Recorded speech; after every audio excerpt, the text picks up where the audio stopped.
Hoje eu vou dar uma aula, gente, para vocês, que é sobre restaurações de dentes de classe 3 e classe 5, tá? Eu vou deixar a classe 4 para a gente falar com mais calma, né? De repente, até juntar com alguma aula de restaurações complexas anteriores, né? Então, vou juntar essa aula aqui e depois vou passar alguma coisa de etiologia para vocês também, tá? Da classe 5. Né? Isso mesmo.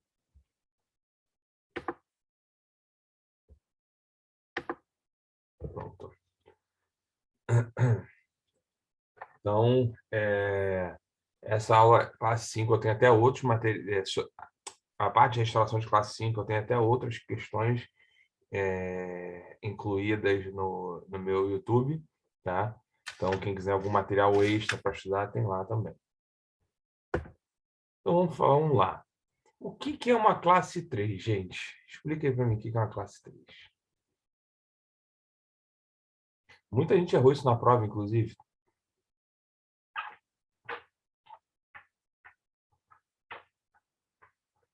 É que pega o proximal de anteriores sem pegar o ângulo incisal. Isso aí, isso aí. Isso aí. Existe classe 3 de dentes posteriores? Não, Não. Não. E classe 2 de dente anterior? não, Não. Classe 4 de dente posterior? Não. Também não. Mas na prova tinha tudo isso. 5? Vocês botaram muita coisa dessa na prova, gente. Tá? Então, classe 3 é só de anterior. Classe 4, só de anterior. Classe 2, só de posterior. O que pode ser de anterior e posterior é a classe 1 e classe 5. Tá? Dá um exemplo aí de classe 1 e anterior, gente. Símbolo? Símbolo. Aí. E classe 5, gente, é cervical ou pela vestibular ou pela lingual de qualquer dente na cavidade bucal, tá? Então, para restaurar isso, gente, o instrumentais tem que estar sempre preparado, tá? Sempre separado. Né? Na verdade, na dentística, a gente usa conjuntos de materiais para cada momento. Então, na hora do diagnóstico, é um material. Na hora do isolamento, é outro material. Na hora de remoção do tecido cariado, outro material. Na hora da restauração, outro material.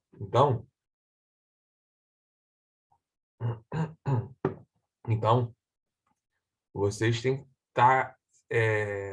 pensar nisso na hora do dia a dia clínico de vocês. Porque se vocês forem botando os materiais no equipo e não removendo, né, e não tirando, você no final não tem espaço e não vai nem saber qual material está usando, né, de tanto material que vai ficar na sua bancada. Então, nossa, tô com um pigarrinho chato. E olha que eu não sou fumante, hein? Esse é o clima de Petrópolis.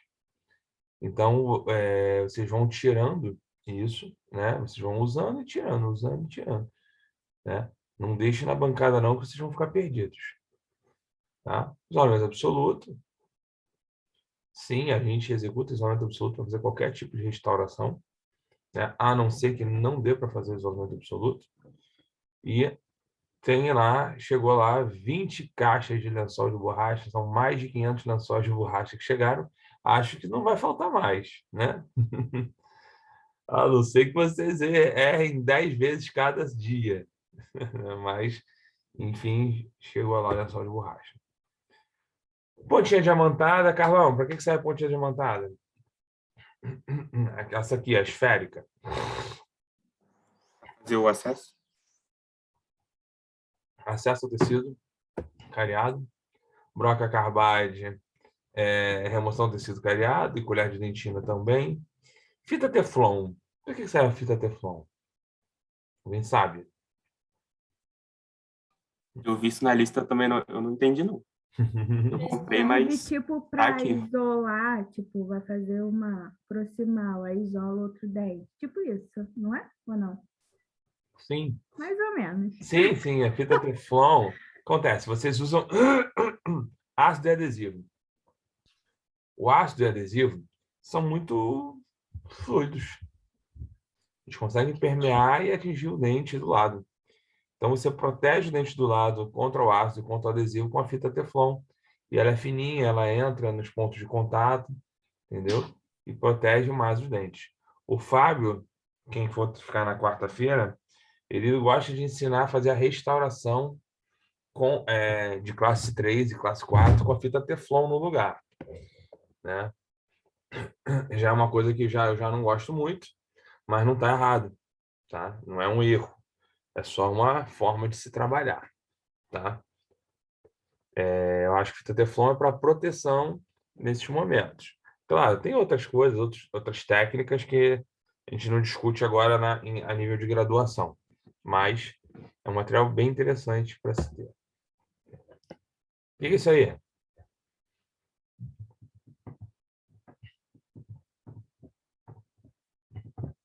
Sistema adesivo.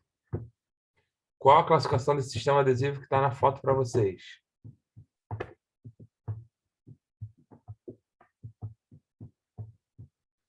Convencional de dois passos? Isso aí, Valtinho, convencional de 2 passos. Você quer explicar para a turma ou alguém sabe explicar por que é convencional de 2 passos? É porque o primer está junto do bonde, um frasco só, E o ácido separado. e o aço separado. Aí o procedimento fica em 2 passos. Poderia dizer que isso é um sistema adesivo simplificado? Sim, Por quê? porque ele reduz a quantidade de procedimentos. Porque o primer tá junto com o Porque o bonde. primer tá junto com o bonde. Né? Isso aí, Gabriela. Porque o primer está junto do bonde. Tá? Então, quando falar assim, o sistema convencional simplificado é uma outra forma que eu gosto de cair em concurso. O que é o adesivo convencional simplificado? É o convencional de 2 passos. Beleza? Soninho. Papel absorvente. Hoje é aquele dia de Petrópolis que tu quer ficar debaixo do lençol. Né? Papel absorvente para quê? Controlar a umidade A da- umidade? Aí, controle de umidade. Perfeito. Microbrush para levar os componentes do sistema adesivo dentro da cavidade. Fotoativador. Espátula suprafio. Na verdade, o kit de vocês, quem tem kit Golgra não tem espátula suprafio. São espátulas superiores, né? São com um desenho diferente. Quem tem o kit da... Outro kit... Relatar. Oi? Quinelato? Aquinelato. Vem, se não me engano, uma ou duas espátulas do tipo suprafio, mas também não são as classiconas, tá? Pote Dapen. Gente, eu percebi na clínica de vocês estão usando esse pote Dapen aí, tá? Pote Dapen de vidro. O ideal é vocês usarem um pote Dapen de silicone e fosco. O que é fosco? Que não seja transparente, tá? Então, quem puder comprar, para o período que vem, principalmente, é o ideal, tá? Não usar esse potinho de vidro aí para reter a tua resina, não, que é muito ruim, tá? Matriz poliéster, para a gente fazer as proximais. Pincel, para adaptar melhor a resina. Papel carbono, para aferir a altura. Bisturi com a lâmina, né? Só que a gente trocou isso no kit de vocês. Tem uma espátula específica para isso, que se chama removedor de excesso, que, pô, muito melhor do que o bisturi. Na minha época não tinha isso, e agora eu uso só o removedor de excesso, maravilhoso. Borrachinhas de polimento, broca de acabamento. Algumas pessoas eu já ensinei a usar broca de acabamento na semana passada. Tá? Tem essas broquinhas aqui. Disco de lixa, que eu vou ensinar quando fizerem anteriores. Hoje, na prática, a gente ainda vai continuar em posterior ainda. Tiras de lixa de poliéster para fazer acabamento proximal. Disco de feltro, que é para usar com a pastinha. Se eu não me engano, no kit de vocês de TV não tem mais disco de feltro porque eles pararam de fabricar. Pasta diamantada, que tem lá no AMB. E aí, vamos fazer a classe 3. Pensando em classe 3, por onde vocês acessariam, por qual face vocês acessariam a cavidade? Palatina? Olha ela, palatina. Foi a Grazinoli, né, que falou? Ana Luísa. Não, nossa, você tá com uma voz de sono, cara. Putz. Normalmente, quem tem mais voz de sono é a Grazinoli. Entendeu? Aí eu achei que era ela, pô. No momento não tô podendo, porque essa matéria, assim, pra mim, Olha essa voz dela, gente. eu e uma porta tô dando no mesmo, assim, sabe? É o sono em pessoa. Boa, Ana. Pela palatina. Por que, Ana? Não sei, até pela estética também. Como é que a gente vai acessar pela vestibular? Não sei até pela estética. Peraí. Você não Não, é sabe pela ou é pela estética. estética? Ah, tá. Eu acho que é pela estética. É maravilha, pela estética.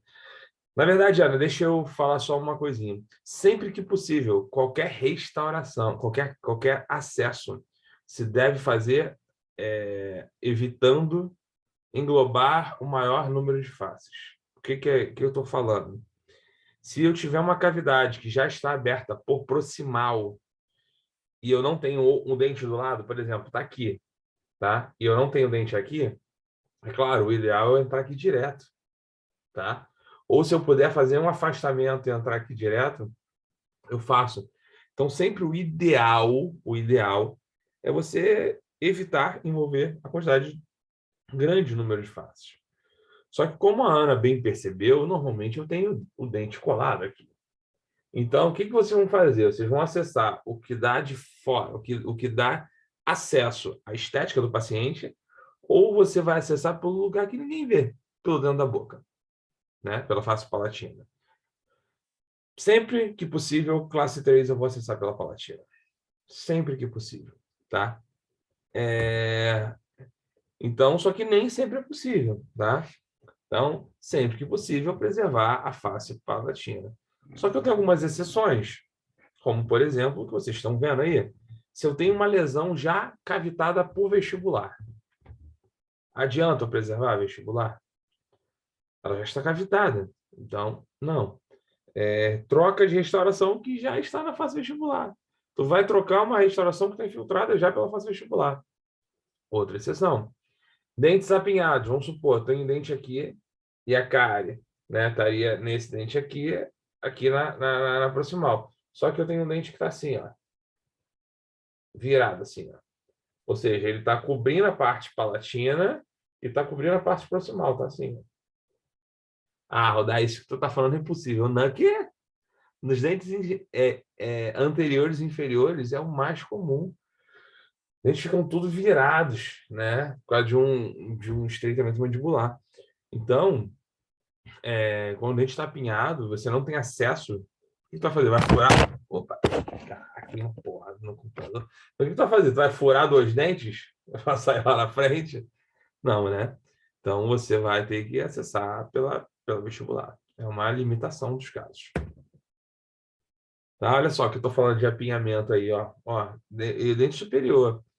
Imagina se eu tivesse uma lesão cariosa aqui, ó, na proximal desse 12 aqui. Tá? Proximal e por palatino. Olha só. Aqui, ó, até às vezes consigo entrar direto aqui, ó. Tá? Dependendo da inclinação. Mas às vezes você tem que entrar pelo vestibular. É uma limitação de caso. Então, Esse caso, olha que legal, esse caso, onde é que ele está? Ele está na proximal. Ele está na proximal. Será que eu consigo fazer o acesso direto pela proximal? Às vezes sim, olha lá. Botou uma cunha, anestesia o paciente, que isso dói, mesmo anestesiado, tá? Mas você pode anestesiar o paciente. Aí você vai lá, bota a cunha, aí espera uns 2 minutinhos. Aí ele vai se acostumar, tu aperta mais a cunha para dentro. Aí mais 2 minutinhos. Aí ele vai se acostumar, tu vai empurrar mais um pouquinho a cunha para dentro. Dói. Dói até em paciente anestesiado, tá? E aí você está vendo agora a lesão. Aí protege, né? Sempre protegendo o dente vizinho. E com uma broquinha você tem acesso à cavidade. Tá? Aí fazendo ácido, adesivo. E nesse caso, gente, restaurando só com um incremento de esmalte. Tá? Gente, e aí uma questão importante. Vocês lembram disso aqui? Do artigo? E da aula? Lembrar, eu lembro agora a dificuldade de entender isso. E aí, ó, começa, hein?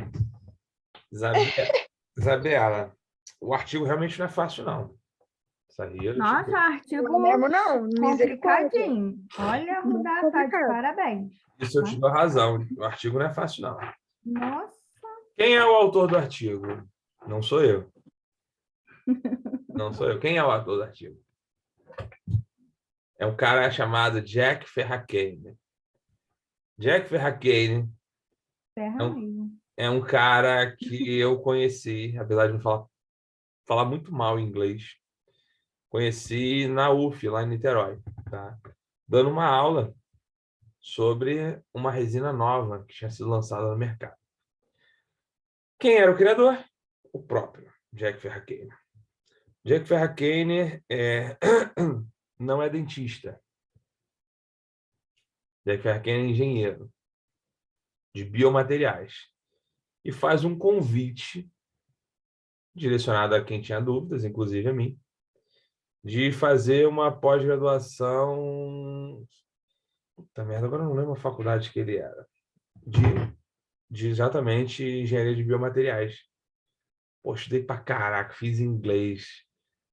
Pô, aí quando eu fui levar um trabalho para os Estados Unidos, para um congresso grande que ele estaria lá, né?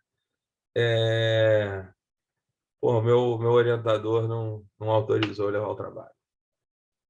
Porque meu orientador estava envolvido com uma empresa e o resultado não era bom para a empresa. Enfim, um dos meus orientadores, tá? Os outros autorizaram. Enfim, não vou catucar onça com vara curta, né? Então, até que o trabalho foi para frente, publicou e tudo mais, mas não fui para lá. E aí eu estou num congresso em Foz do Iguaçu. Quem avalia o meu trabalho? Que eu estava lá. E eu nem sabia que ele ia estar lá. O próprio Jack Ferracane vai lá avaliar meu trabalho. E aí, porra, eu com medo do cacete, né? Não falei nada com ele. Só falei sobre o trabalho e pronto, final. E depois eu vou fazer um tour na cidade. Quem senta perto, muito próximo de mim e me reconhece no ônibus? O próprio Jack Ferracane. E eu, com o mesmo medo de sempre, não consegui dar um pio, cara. Não saía nem um raio. Enfim, esse cara, hoje, só para resumir tudo isso, na verdade, esse cara hoje é o maior conhecedor de resinas do mundo. Tá? Esse cara, ele fez um histórico. Esse artigo é um artigo emblemático para todas as pessoas que estudam odontologia, porque ele, sei lá, tem 10 páginas o artigo. Deve ter isso, né? 10. 10 páginas. Tem. Então, em 10 páginas, ele resume desde o início até o que se tem hoje. Nesse artigo, ele chega a citar as resinas autoadesivas. Esse artigo acho que tem 5 anos, 6 anos, né? Não sei direito. Mas hoje já temos as resinas autoadesivas. E ele cita nesse artigo.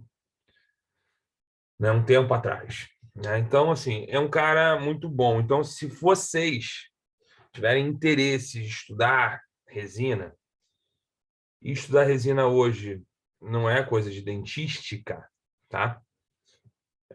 Basicamente, bom, até a endo hoje usa cimento endodôntico resinoso, tá? Vai fazer canal. Então, talvez estomatologia, só que não use, e buco, que não use resina, né? Mas se vocês têm um mínimo de interesse por resina, esse artigo, você não pode descartar ele.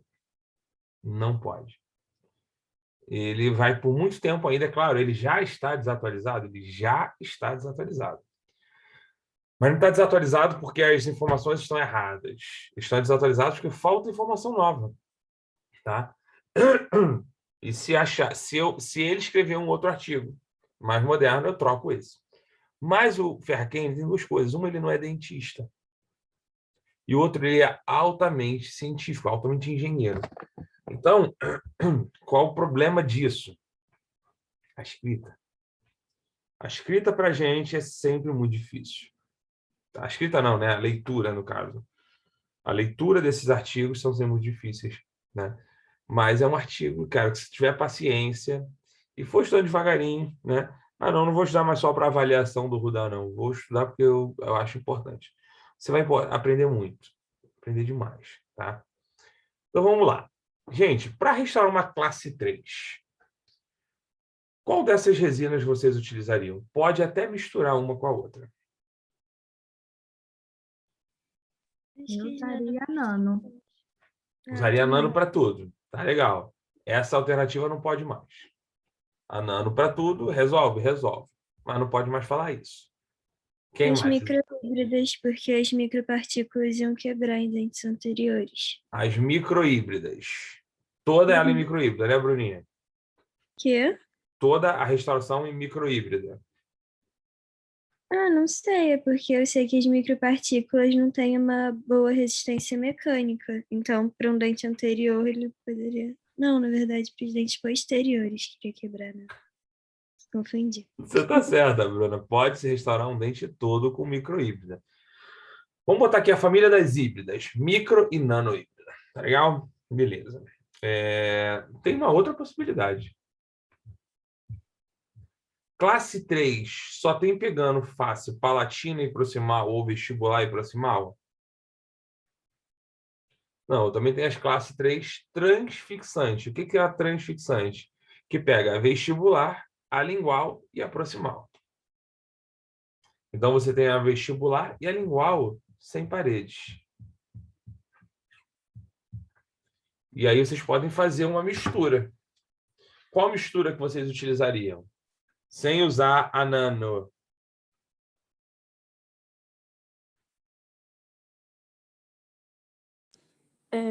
Eu acho que está completamente errado, mas você pode usar microparticulada para você fazer, tipo... O que você tá...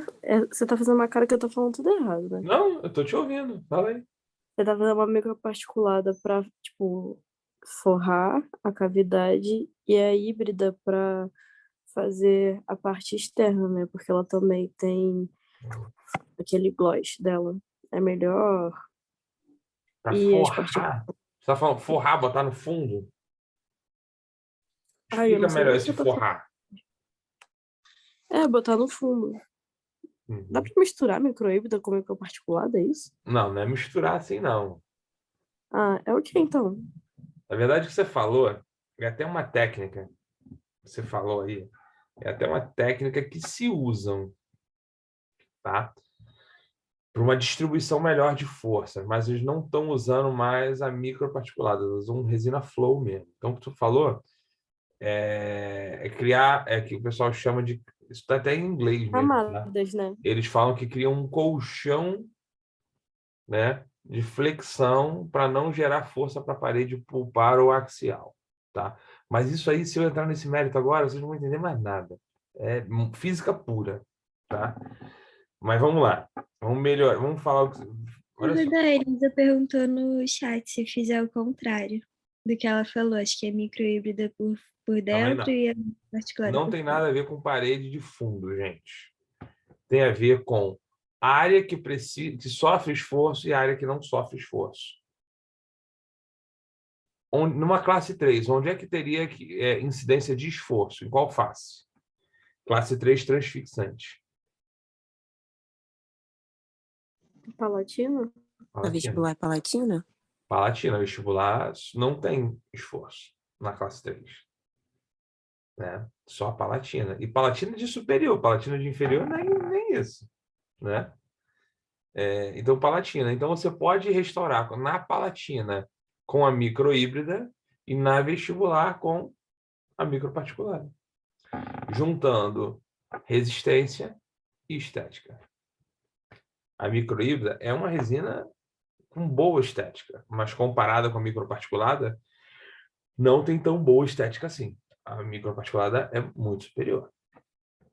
No artigo ele até fala, né, que com as diferentes partículas, uma adere melhor ao polimento e brilho e tal, né? É isso aí. Mas uma dúvida, se você perguntar na prova, tipo, qual dessas três? Seria sempre nanopartícula a resposta, Não. porque das três ela é que Não. tem mais características Não. boas, né? Não. Entre Não. eu fazer, por exemplo, a vestibular... É mais certo eu usar nanoparticular do que fazer palatina com microhíbrida e vestibular com microparticulada? imaginei que sim, porque ela tem um polimento bom e resistência boa, então, não? Mas, olha só. Quando a gente fala bom, boa, não quer dizer que não estou falando que é melhor. Uhum. O polimento dela, o polimento da nano é melhor em relação à microhíbrida, Mas não em relação a tá? microparticulada. E ela é similar à microparticulada. E se eu Uhum. pego a resistência da microhíbrida, ela é superior à da nanoparticulada. Só que todas elas são suficientes.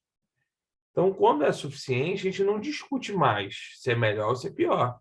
Estou falando de números, né? Então, assim, a microhíbrida tem uma resistência suficiente, maravilhosa, superior a todas. Só que a nanoparticulada tem uma resistência suficiente para esforço mastigatório. Acabou, ponto final.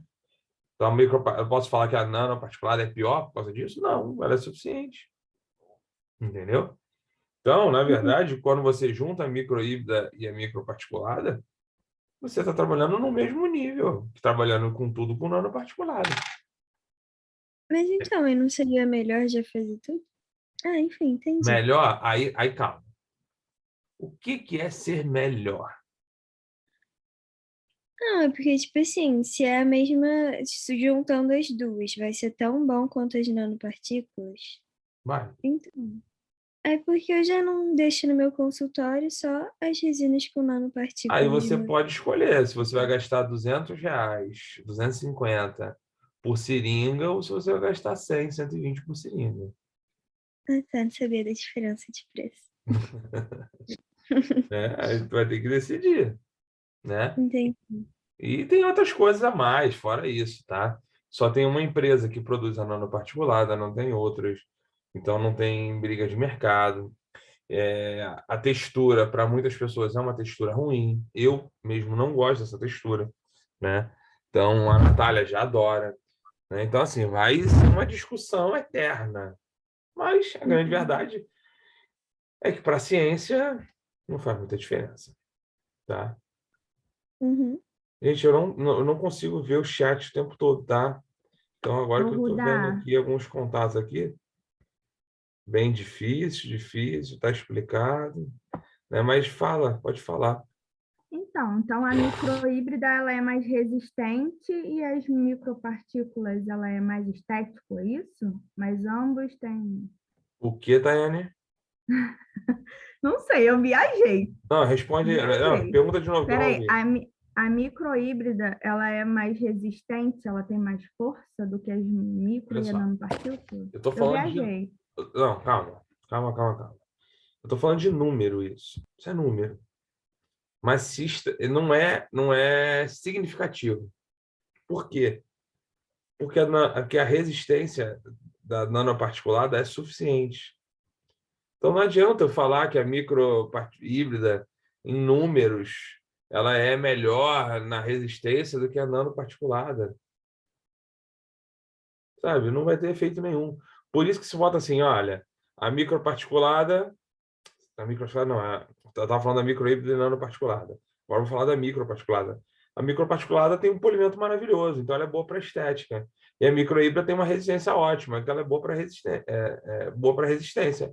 A nanoparticulada, ela é boa para resistência e boa para estética. Ponto. Eu não vou discutir, eu não vou pegar um artigo e vou discutir ele, botar como se fosse verdade absoluta, né? Não dá, assim. Não adianta eu ter uma resistência gigante, por exemplo, 10 vezes mais do que o necessário. Para que eu vou ter uma resistência 10 vezes mais do que o necessário? Para restaurar a boca de um jacaré? Não tem necessidade, entendeu? Então, o que a gente fala? A nanoparticulada, você pode restaurar o dente inteiro com ela. Porque ela tem estética, ela tem uma boa estética e ela tem uma boa resistência. A microhíbrida, ela tem uma resistência maravilhosa e uma boa estética, mas uma estética inferior às outras duas, as outras que estão do lado, né? A microhíbrida já não dá para usar numa área que eu preciso de resistência, porque ela não tem. Entendeu a diferença? Ela não tem resistência. Não estou falando de número aqui, eu estou falando um dado, eu estou passando didaticamente que não dá para usar ela. Entendeu? Agora eu entendi. Obrigada. Entendeu? A microparticulada não dá para usar em áreas de resistência. Eu só vou usar ela em áreas estéticas. Vamos lá. Então, e quanto à translucidez, gente? Eu tenho, basicamente, 3 resinas para vocês. Na verdade, 3 resinas com 3 opacidades diferentes, né? Nós temos a resina de esmalte, que ela é mais translúcida. Temos a de dentina, que ela é muito opaca.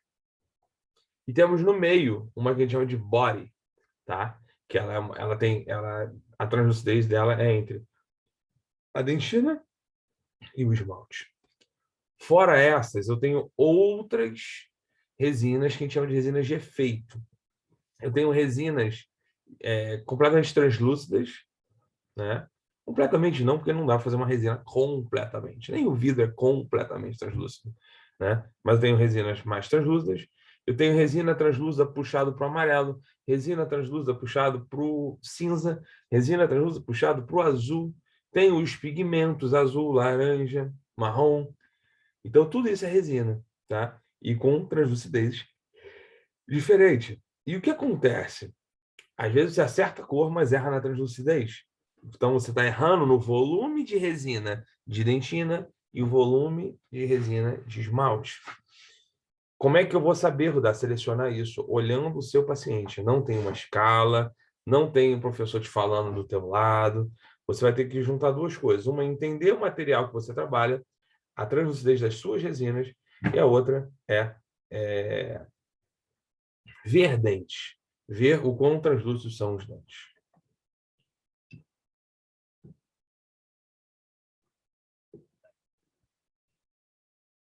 E aí, Baratieri, que é um outro ícone, né, da odontologia, ele até fala assim, ó, o uso de exagerado de compósitos translúcidos acarretam uma meia-lua acinzentada, ao passo que excessos de compósitos para a dentina gerarão uma meia-lua opaca, que são igualmente desagradáveis à estética, né? É isso. Se você usa muita dentina, a tua restauração fica opaca. Aí imagina, você tem uma classe 3, né? Que é só um lado do dente. Aí fica assim uma bolinha, né? Ou uma meia-lua, um C, né? Sim. Opaco ou cinza, né? É feio. Os dois são feios. Então a gente consegue ver isso muito nitidamente no nosso dia a dia. Então, nesse caso aqui, vamos voltar a esse caso. Então, foi aplicado o ácido, foi aplicado o adesivo e o incrementinho de resina. Atenção, gente, nesse caso, que ele está restaurando ali, ó, com um auxílio de uma tira de poliéster. Essa película translúcida aqui é uma tira de poliéster. tá? E depois remoção de excessos e acabamento com tiras de lixa. Olha lá. Gente, o bom desse caso aqui especificamente, ele fez um acesso direto, tá? Já aqui, o ideal seria um acesso por palatina, tá? Isso aí que vocês estão vendo é a palatina do dente. Então, vai lá, acessa, remove tecido, tá? Vai fazer o ácido, vai fazer o adesivo, vai fotoativar. Na verdade, o ácido, primer e adesivo, no caso ali, ele usou aquele convencional de 2 passos, né? Fez um incremento de dentina, percebam aqui, ó. Olha como é que é a cavidade, ó. Cavidade, tá vendo? Ó a dentina aqui, ó. Você consegue ver nitidamente onde é que é a dentina e onde é que é o esmalte. Então, ele vai botar um incremento de dentina aqui, ó, para repor essa dentina perdida. Aí, aqui, ó. Percebam, ó. Olha o espaço que eu tenho para esmalte aqui, ó. Então, ele fotoativa. E depois ele vem com esmalte. E fotoativa de novo. Fazendo os ajustes e os acabamentos. Acabamento e polimento. Né? Olha lá o resultado final, né? Fechadinho. Isso aqui é uma simulação de manequim, né? Que é acesso pela vestibular, que na verdade você vai fazer exatamente a mesma técnica, dentina, e depois cobrir com esmalte, tá? Só que aí na face vestibular, onde envolve muito mais estética. Essa aqui é a transfixante que eu falei para vocês. Então, ela perde a vestibular, perde a lingual, perde a proximal. Então, são 2 cavidades transfixantes aqui, tá? E aí, como é que eu restauro a transfixante? Quero que vocês me deem ideias. Como é que eu vou restaurar uma transfixante? Eu acho que faz primeiro, tipo, uma basezinha na lingual, né? Na palatina, e depois faz a proximal e depois preenche pela vestibular, isso, mais ou menos isso. Vamos lá, Tayane, boa. Eu vou fazer a palatina primeiro, tá? Eu faço a palatina com que resina em relação à translucidez? Eu uso que tipo de resina em relação à translucidez? Resina de Esmalte. esmalte, beleza? Depois de ter feito a palatina em esmalte, criado um anteparo em esmalte, o que eu faço? Eu uso uma resina de dentina para repor a dentina, beleza? E depois eu volto com a de esmalte, fazendo a vestibular e a proximal. Tá? A Natália, se eu não me engano, ela separou uns dentinhos lá para vocês fazerem isso. Tá? E Carlos que perguntou isso, eu acho, se eu não me lembro. Não, um de vocês. Vão receber os dentes hoje, que estavam faltando, que a Natália me falou. Tá? Beleza. Gente, eu vou fazer o seguinte. Como temos tempo, eu vou para a classe 4 e deixo a classe 5 para a Natália dar aula semana que vem para vocês. Tá? Então, classe 3 parou aqui. Tá legal? Não desliguem, não saiam daí, porque eu não vou nem parar. Já vou botar outra aula e a gente vai direto para outra aula. Hoje vai ter discussão do artigo? Sim, senhora. Ô, Rodar, dá uma olhadinha no chat aqui. Negócio do teu... Vocês não conseguiram botar? Isso. Mas você está tentando botar quando? Não, a gente estava tentando desde ontem, só que não estava dando. O Moodle não está deixando enviar. Mas a galera toda botou, cara. O que foi que vocês não botaram? Não sei, cara. E o outro também, só que aí enviaram para você por Gmail, porque a gente também não conseguiu enviar o outro, mas aí enviaram. Não, o outro estava por e-mail mesmo. Ah, é? O outro estava por e-mail mesmo.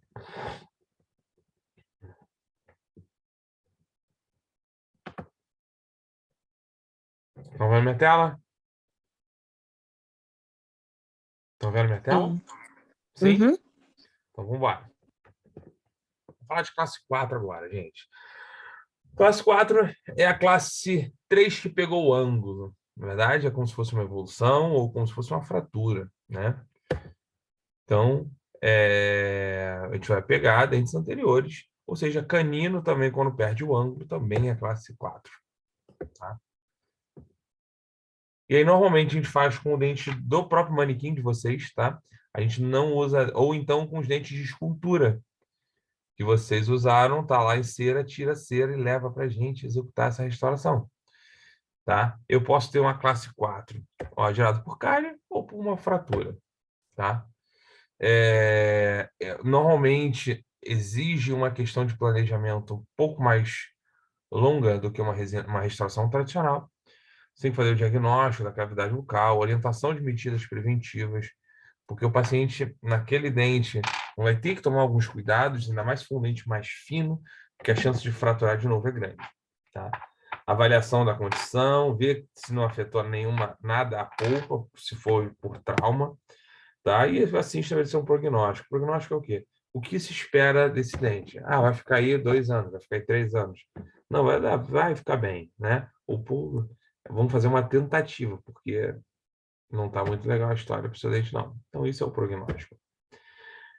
E a gente vai, normalmente, vai fazer a oclusão do paciente para ver onde é que está o ponto de contato. Por que eu tenho que avaliar o ponto de contato? Por quê, gente? Por que é tão importante eu avaliar o ponto de contato antes da restauração? Acho que eu já expliquei isso para vocês uma vez.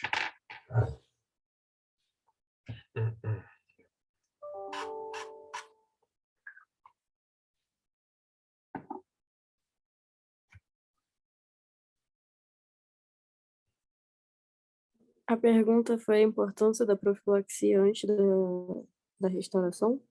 Não. Não, do ponto de contato. Ponto de contato. É por causa da oclusão também. E futuramente, porque- se tiver errado, pode até. Mais ou menos. Mas não pode acabar fraturando de novo? Você pode fraturar de novo? É. Pode. Mas por quê? Gente, o ponto de contato. Qual é o elo fraco da restauração?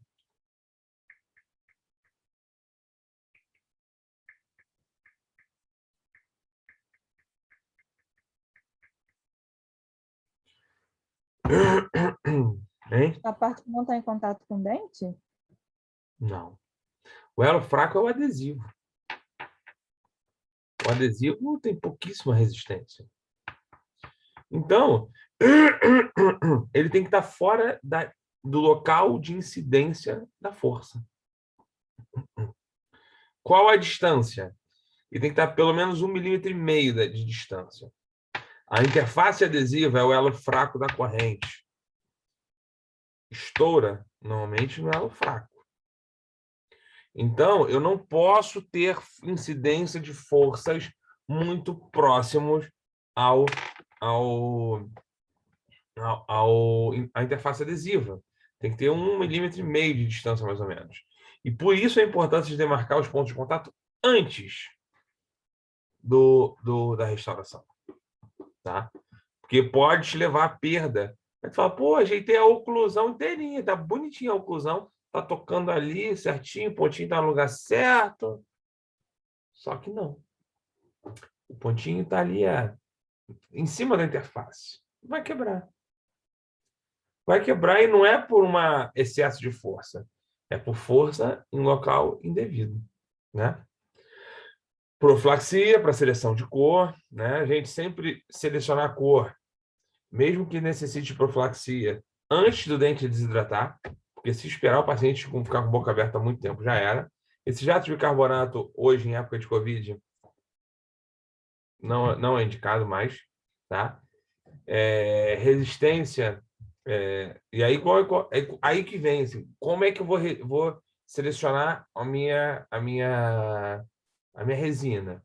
Na palatina tem que ter resistência, na vestibular tem que ter estética. Então, com isso, eu posso escolher a nanoparticulada para tudo ou a nanohíbrida para tudo, mas eu também posso escolher uma microhíbrida para palatina e uma microparticulada para vestibular, obtendo resultados maravilhosos com muita estética e resistência.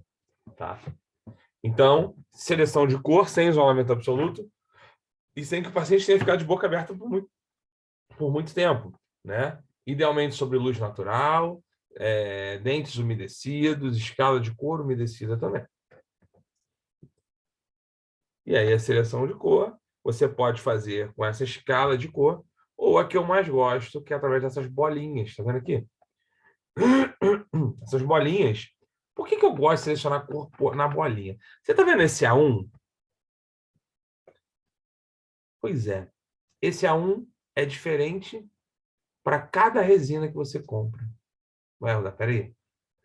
Tem uma escala de cor, mas as empresas não seguem a escala de cor? Não. Na verdade, dependendo do lote da empresa, tem diferença da cor. É Entenderam? horrível isso. Isso é um problema. Então, o que eu faço para restaurar? Isso aqui eu uso quando eu vou fazer cerâmica. Eu mando a foto para o meu protético e o meu protético... Mas tem escala também, da resina, de cerâmica. Na verdade, diferente. a escala Vita hoje, ela guia melhor as cerâmicas do que as resinas. Tá? A gente tem hoje a Vita 3D Master e a Vita clássica. Então, elas seguem mais os padrões cerâmicos do que de resina. As empresas de resina não tem muito negócio. Essa aqui é a minha A1 e dane-se. É assim. Inclusive, antigamente não, que essa empresa está no mercado, né? Até pessoas muito boas falam dessa empresa. Mas ela entrou no mercado com um jogo de resinas, A1, A2, A3, que no final era exatamente a mesma coisa. Não variava quase a cor. Muito pouco, mas muito pouco. Era tudo cor de nada. Só fala que é cor universal é cor de nada. Então a gente não... Nossa, eu tive o desprazer de comprar esse kit, gastei dinheiro à toa. Por quê? Porque eu fui era recém-especialista, fui no papo de professorzão. Esses grandes nomes, né? Então, depois disso eu passei a confiar desconfiando. Sempre com o pé atrás, né? Enfim. Gente, eu gosto muito dessa forma aqui de selecionar a cor. Acho que é a melhor para restaurações diretas, tá? Então, se vocês forem fazer uma classe 4 comigo na clínica, eu vou pedir para vocês fazerem exatamente isso, tá? Não só eu, mas o professor Fábio também, a professora Natália também, a professora Carolina Barquete também, a professora Fabiana Simmer também, o professor Antônio Monerá também. Por quê? Porque a gente segue a mesma conduta clínica. A gente acha que isso é melhor e a gente segue. Mas quando for selecionar alguma coisa para cerâmica, provavelmente todos esses que eu acabei de falar vão pedir a escala de cor. Então, para fazer seleção de cor, você tem que se ligar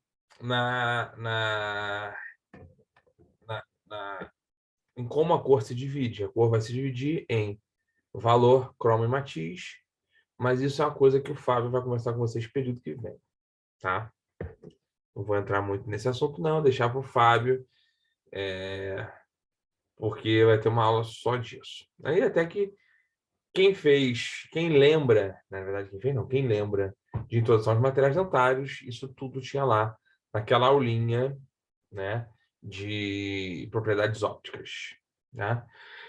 Então, escolha da cor da resina, você vai ter que escolher não só a cor, mas a translucidez através das suas variações, em resina de esmalte, resina de dentina e resina do tipo body. Né? Você vai fazer um mapa cromático quando vai restaurar. Vocês estão vendo essa fotografia aqui? Opa, essa aqui? Isso aqui é um mapa cromático. Está trabalhando com a palatina translúcida, né? Com resina de esmalte na palatina, desculpa. Aqui é uma resina de dentina de cor, A1, A2, A3. Aqui é um efeito de uma resina translúcida acinzentada ou azulada. Aqui, tá vendo essa bolinha vermelha? é uma resina de dentina opaca branca para fazer o efeito da borda incisal. Não sei se vocês conseguem perceber aqui a borda incisal, aqui, ó, bem onde eu estou passando. Ela é meio opaquinha, tá vendo? E aqui, ó, já é translúcido.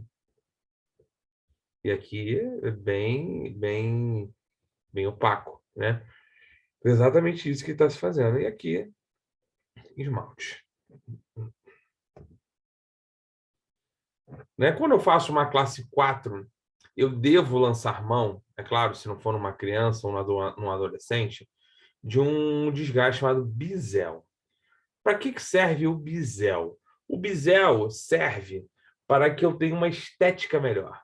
Tá? Por quê? Porque eu consigo esconder no bisel onde começa e onde termina a minha resina. E com isso também eu faço uma gradação de cor. Eu venho vindo com dentina, venho vindo com dentina e venho vindo com esmalte. E elas se encontram. Tá?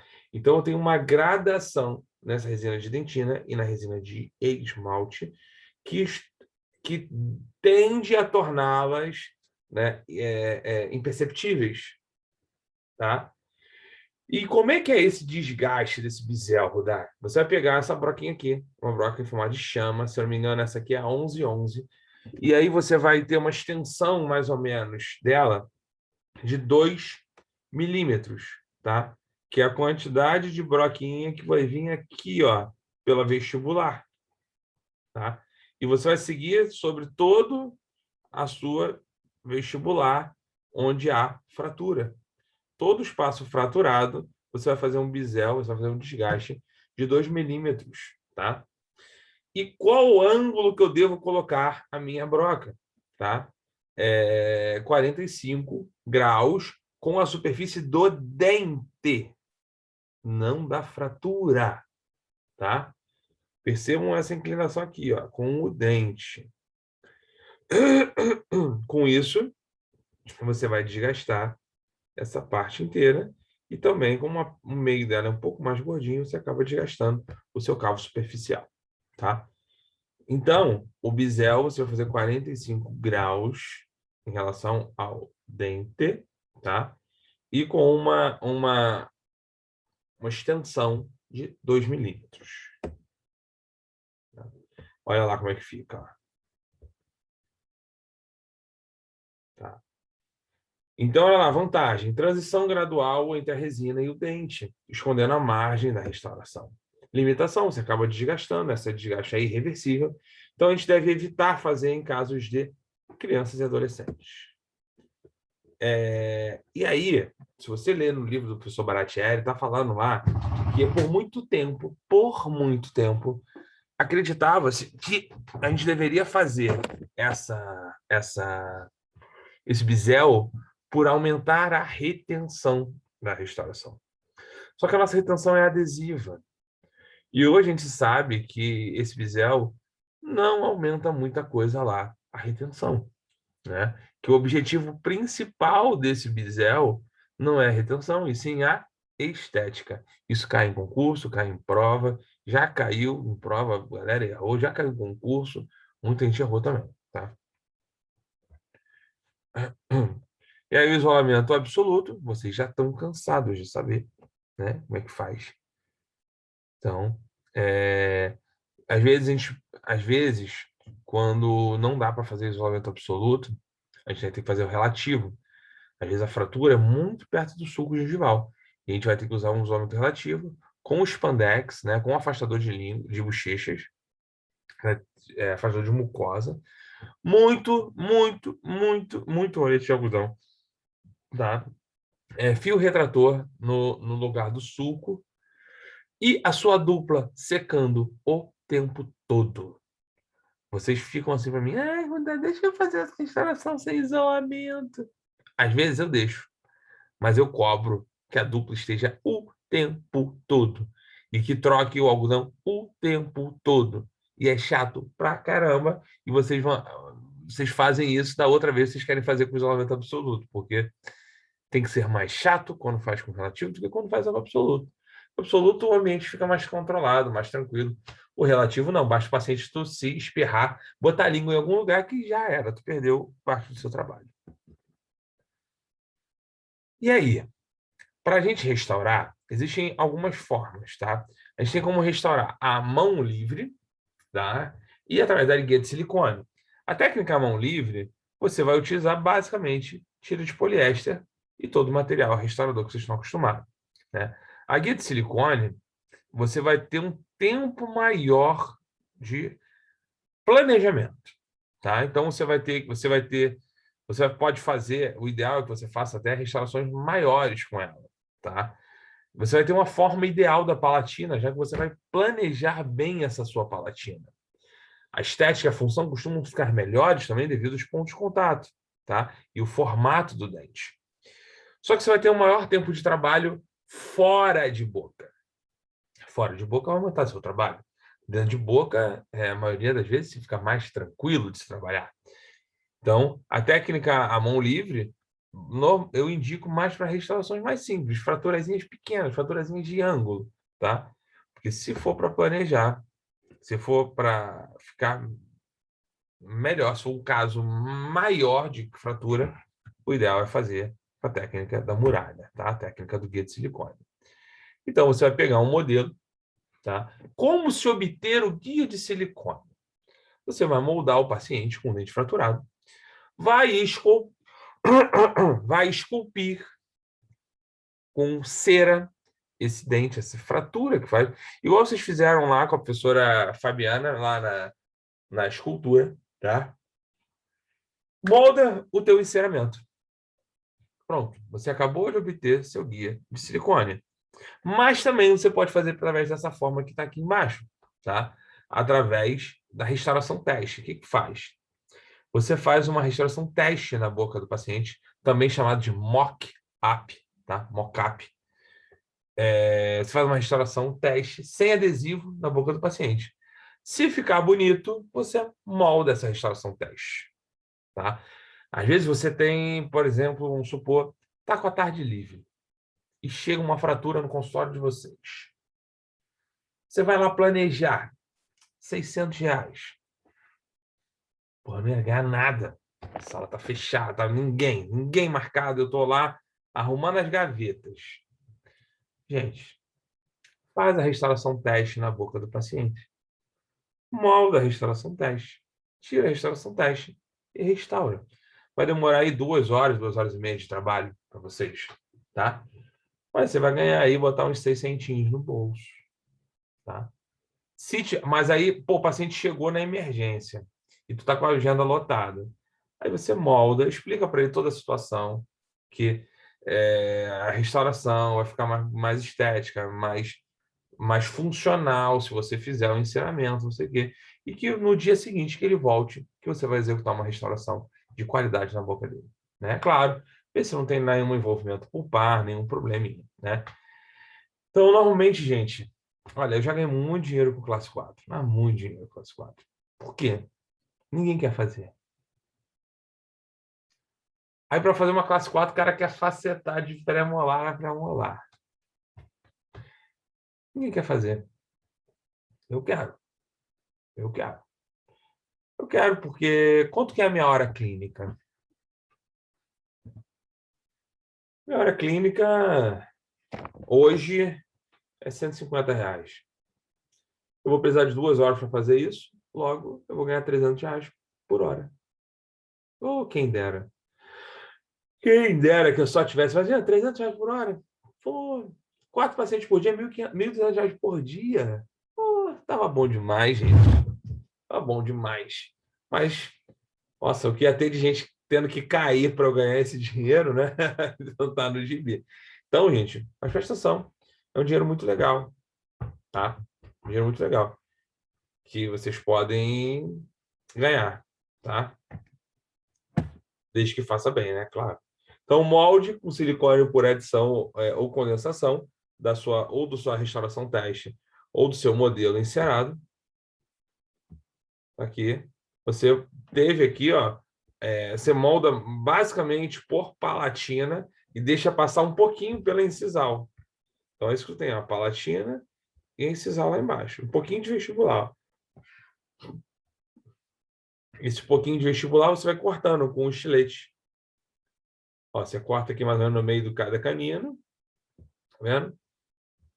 E agora vem aqui na incisal, ó. Eu só quero a incisal e a palatina, mais nada. Então aqui, ó, só deixei a palatina e a minha incisal. Só isso que eu preciso. Ó. Vou restaurar a face isolamento absoluto. Vou restaurar a face palatina com auxílio da minha guia.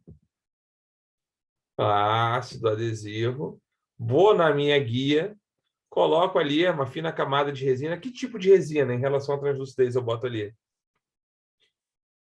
Que tipo de resina? Esmalte. E se fosse trabalhar em relação às partículas, tamanho de partícula, qual que eu utilizaria? Microhíbrida ou a nano também, né? O anano também poderia ser utilizado, né? Mas olha lá, uma palatina translúcida, né? Ou de esmalte, fotoativação. Olha como é que fica a anatomia certinha, gente, ó. Ó. Vocês normalmente chegam com a mão tão treinadas para fazer isso, que sai muito legal esse trabalho de vocês, porque lá no finalzinho, né? Então, olha lá, fotoativação, fazendo a dentina. Gente, a dentina, olha essa foto. A dentina está fazendo um desenho aqui, ó. Dentina dos mamelos, tá? Se você olhar no seu dente assim, tem a translucidez e o dente faz assim, ó. Tá? Estou fazendo os mamelos e eu vou com essa dentina até a metade do meu bisel. Então, eu faço os mamelos e vou até a metade do meu bisel. Vou dar quantos incrementos para fazer isso tudo? 1. Eu não preciso fazer técnica incrementalzinho, porque eu estou trabalhando ali com quantas paredes aderidas? 1 ou 2 no máximo. Por exemplo, essa parte palatina aqui. Quantas paredes eu tenho aderida? 1, a palatina. Tá? E essa aqui, eu vou ter 1 a pulpar. Tá? Então, 1 incremento só você resolve isso. Aí, estou fazendo aqui, ó, aquele halo incisal, com aquela resina mais opaca, branca na incisal. Aqui, ó. Fotoativo. Vem com uma resina translúcida azul ou translúcida cinza, né? Entre o halo e a minha dentina. E, por fim, fecho tudo isso com uma resina de esmalte. Tá? Adaptando sempre o máximo possível, nesse caso usando um pincelzinho, tá? E fotoativar, polir e ajustar. Então, gente, quanto tempo depois eu faço o polimento? No mínimo 48 horas, tá? Reconstrução a mão livre. Você vai, em vez de usar a matriz, você vai usar uma tira de poliéster e uma pressão digital. Qual o grande problema? Que normalmente você empurra essa tira de poliéster para vestibular, fazendo com que ela fique deformada e não conseguindo dar uma estética muito legal, tá? Então, pressão digital melhora a adaptação da matriz em relação à palatina e simula concavidade palatina, mas normalmente vocês acabam vestibularizando demais. O incremento de resina composta, de esmalte, então a sequência de resinas continua exatamente a mesma. Vocês vão fotoativar, olha lá, e segue o mesmo protocolo, né? Depois dentina e depois aí pode fazer o halo, translucidez e esmalte. Beleza? Protocolo de polimento. Nós vamos fazer o polimento volta. A gente pode fazer imediatamente o acabamento. O que é o acabamento? Remoção de excessos grosseiros e ajuste oclusal, tá? E com isso, como é que eu faço? Posso usar o removedor de excessos, posso usar o bisturi, tiras de lixa e as brocas. Olha lá, usando a tira, usando o bisturi, tá? Já o polimento, né? O que o pessoal chamou aí de acabamento intermediário, deve ser feito após 48 horas. Então, você pode ir caracterizando as suas incisais, dando aqui desculpa, as vestibulares, dando essa caracterização clássica de esmalte, tá? Ajuste da palatina, né? Aí você vem com toda a sequência de polimento. Se você for discos, você vai fazer aquela sequência do mais grosso para o mais fino, borracha também do mais grosso para o mais fino, tá? E finalizar, você pode finalizar com um feltro com pastas de polimento. Igual você está vendo ali. Ó, o disco é muito bom para dentes anteriores, tá? Nesse momento que vocês estão em dentes posteriores, vocês estão usando mais borracha, mas para dentes anteriores, você usa mais disco. Olha lá, dando um arredondamento. Né? Esse dente aqui é restaurado, olha a coisa linda que ficou. Né? E os polimentos seguindo também toda a sua anatomia. E o polimento final, o brilho final, você pode puxar com um feltro e a pasta diamantada. A proximal, depois que você usou a sequência de lixas também, no caso do kit de vocês, tem um lado que é cinza, a lixa, e o outro lado é branco. Você lixa primeiro com a cinza, depois vai com a parte branca. E para finalizar, você pode passar um fio dental, igual engraxate, né? Faz assim, né? Pode passar um fio dental com pasta diamantada, que é o que está acontecendo aí nesse momento.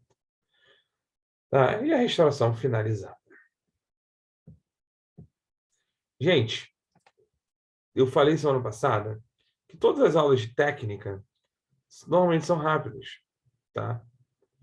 Normalmente são rápidas. Por quê? Porque é descrição de técnica, né? Então, o que vocês têm que fazer sempre? Sempre antes da prática, buscar as aulas, né?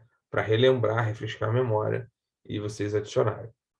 Hoje, inclusive, eu vou levar o computador, porque eu tenho que adicionar outra aula da semana passada que não foi adicionada, tá? Porque não dá tempo, eu tenho que sair correndo aqui para o AMB, senão não consigo dar aula para vocês, né? Então, aí eu acabo depois, pegar o computador depois, Deus sabe como é, porque com a criança de 3 anos atacada em casa fica difícil, mas eu vou levar hoje o computador para fazer lá na sala dos professores isso. Vou parar aqui de gravar. Vou parar de gravar.